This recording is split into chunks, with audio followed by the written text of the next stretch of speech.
வணக்கம் சொந்தங்களே, அன்னைஸ் கிச்சனிலிருந்து உங்கள் அம்மா சசிரேகா சுந்தர். இன்றைக்கி நம்ம கிச்சனில் பார்த்தீங்கன்னா தக்காளி பழத்தை வச்சு நம்ம தோசை சுட்டு காட்ட போகிறோம். அதுக்கு என்னென்ன பொருள்லாம் வச்சுருக்கேன்னு பார்க்கலாம் வாங்க. அரிசி உளுந்து மாவு, நம்ம இட்லி தோசைக்கு அரைச்சி வச்ச மாவு, 3 பெரிய தக்காளி பழம், கொஞ்சமாக கருவேப்பிலை, பொட்டுக்கடலை 1 டேபிள் ஸ்பூனு, காஞ்ச மிளகா ஒரு 6, 1 டீஸ்பூன் சோம்பு, 6 பூண்டு பல்.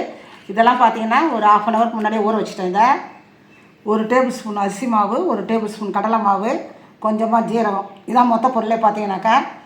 இதெல்லாம் பார்த்தீங்கன்னாக்கா இந்த பொட்டுக்கடலை, கடலை மாவு, அரிசி மாவு, ஊற வச்சிருந்த மிளகா, பூண்டு, சோம்பு அப்படியே தண்ணியோடு ஊற்றிக்கலாம். இது கூட இந்த தக்காளி பழத்தை கட் பண்ணி போட்டு நல்லா பேஸ்ட்டாக அடித்து இது எடுத்துன்னு வந்துடுறேன் நான்.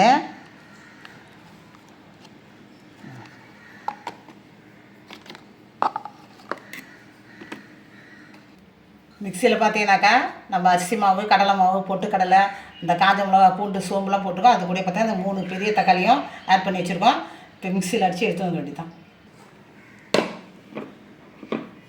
இப்போ பார்த்தீங்கன்னா இந்த பேஸ்ட்டை இந்த மாவில் சேர்த்துக்கலாம்.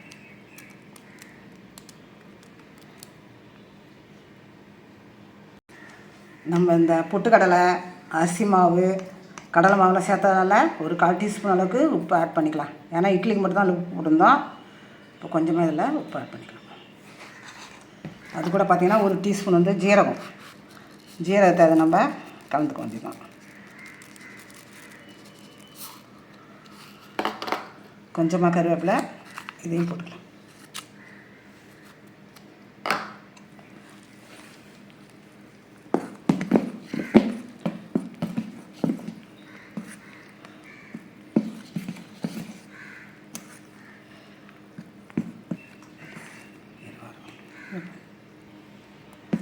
தோசை மாவு ரெடி ஆகிடுச்சு. இந்த தக்காளி தோசை பார்த்திங்கன்னா அடிக்கடி செஞ்சு என் பேத்திங்களுக்கு கொடுப்பேன். ரொம்ப விரும்பி சாப்பிடுவாங்க. ஸ்கூல் பார்த்திங்கன்னா லீவ் முடிய போகுது. இந்த மாதிரி நேரத்தில் பார்த்திங்கன்னா இதை செஞ்சு மறுபடியும் கொடுத்துலாம் தான் இப்போ மறுபடியும் செய்கிறேன் நான். இது சூப்பர் டேஸ்ட்டாக இருக்கும். அந்த கடலை மாவு, அரிசி மாவு, பொட்டுக்கடலை எல்லாம் சேரும்போது பார்த்திங்கன்னா ரொம்ப ரொம்ப டேஸ்ட்டாக இருக்கும். இதே மாடலில் நீங்களும் செஞ்சு பாருங்கள். அடுத்தது பார்த்தா இதுக்கு காம்பினேஷனாக வந்து ஒரு தேங்காய் சட்னி அரைக்க போகிறேன். அதுக்கு என்னென்ன பொருள்லாம் காட்டுறேன் பாருங்கள். நம்ம தக்காளி தோசைக்கு மேட்சாக தேங்காய் சட்னி ஒன்று அரைச்சி காட்ட போகிறேன். அதுக்கு என்னென்ன பொருள்லாம் வச்சுருக்கேன் பார்க்கலாம் வாங்க. தேங்காய் 1 மூடி கட் பண்ணி வச்சுருக்கேன். உளுத்தம்பருப்பு 1 டேபிள் ஸ்பூனு, கடலைப்பருப்பு 1 டேபிள் ஸ்பூனு, 6 காஞ்ச மிளகா, 4 பூண்டு பல், ஒரு சின்ன துண்டு இஞ்சி, கொஞ்சமாக வந்து புளி. இதுக்கு தேவையான அளவுக்கு புளி கண்டிப்பாக இதில் நம்ம போட்டால் தான் டேஸ்ட் நல்லாயிருக்கும். புளி தாளிக்கிறதுக்கு பார்த்திங்கன்னா கடுகு, உளுத்தம்பருப்பு, காஞ்ச மிளகா, கருவேப்பிலை, இவ்வளோ தான்.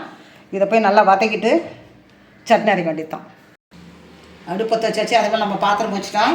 பாத்திரம் நல்லா காஞ்சிட்டு அதில் பார்த்திங்கன்னா 1 ஸ்பூன் நம்ம எண்ணெய் ஊற்றி இதை தாளிக்க வேண்டியதான்.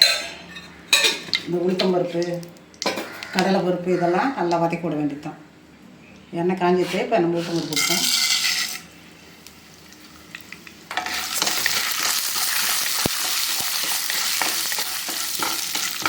உளுத்தம்பருப்பு பொரியும் போது பார்த்தீங்கன்னாக்கா இந்த சோப்புக்குள்ளே நம்ம கடலைப்பருப்பு ஆட் பண்ண வேண்டியதான்.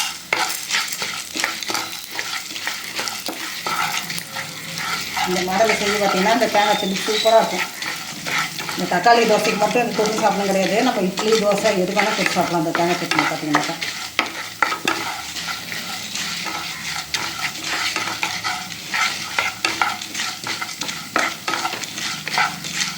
அரிசியை கழுவிட்டு நொய் கொஞ்சம் மாதிரி செஞ்சு கூட ஒரு நாளைக்கு நம்ம ஆசையாக சாப்பிட்டா கூட அதுக்கு இந்த மாதிரி சட்னி செஞ்சு பார்த்தீங்கன்னா கொஞ்சம் தண்ணி கம்மியாக வச்சுன்னா துவையல் மாதிரி வந்துடுது. தேங்காய் துவையல் மாதிரி வரும். அந்த மாதிரி தேங்காய் துவையல் மாதிரி செஞ்சு கூட நீங்கள் தொட்டுன்னு சாப்பிட்டீங்கன்னா உங்களுக்கு அதை விட தேவாமிர்தம் மாதிரி இருக்கும்.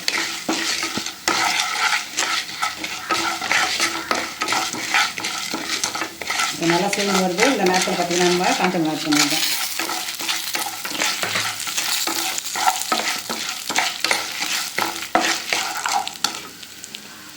இந்த இஞ்சி, பூண்டு இதையும் சேர்த்துக்கிறோம். எல்லாத்தையும் கொஞ்சம் வதக்கிட்டாக்க நல்லா புளியை சேர்த்துக்கணும்.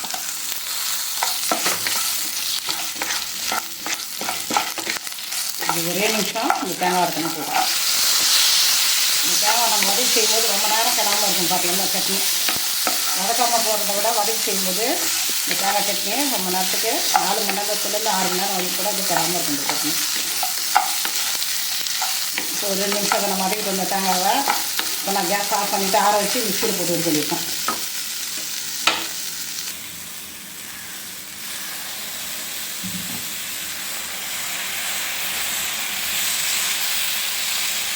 நல்லா மெலிசாக அந்த மாதிரி ஊற்றினா ரொம்ப நல்லா டேஸ்ட்டாக இருக்கும். பார்த்தீங்கன்னா கொஞ்சம் எண்ணெய் கொஞ்சம் தாராளமாக ஊற்றி இந்த மாதிரி மெலிசாக போட்டுருக்கோம்.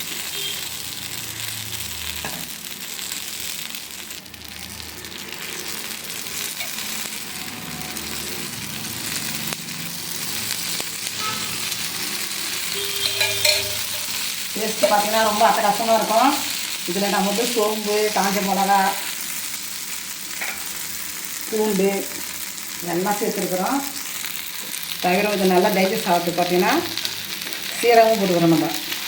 அதனால் பார்த்திங்கன்னா ரொம்ப ஒரு டேஸ்ட்டாக இருக்கும். அடிக்கடி செஞ்சு குழந்தைங்க கொடுங்க. குழந்தைங்க ரொம்ப விரும்பி சாப்பிடுவாங்க இதை.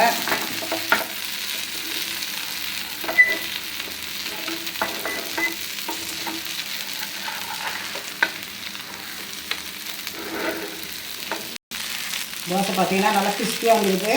நல்லா முறுமுறுன்னு சூப்பராக இருக்குது பாருங்கள் தோசை. இப்போ நம்ம எடுத்துகிட்டு வந்துட்டோம். ஒரு தோசை போட்டு எடுத்துட்டோம்.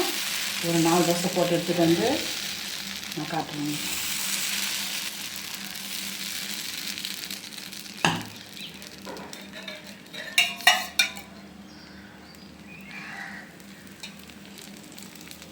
நம்ம ஹெல்த்தியான தோசை பார்த்திங்கன்னா இது.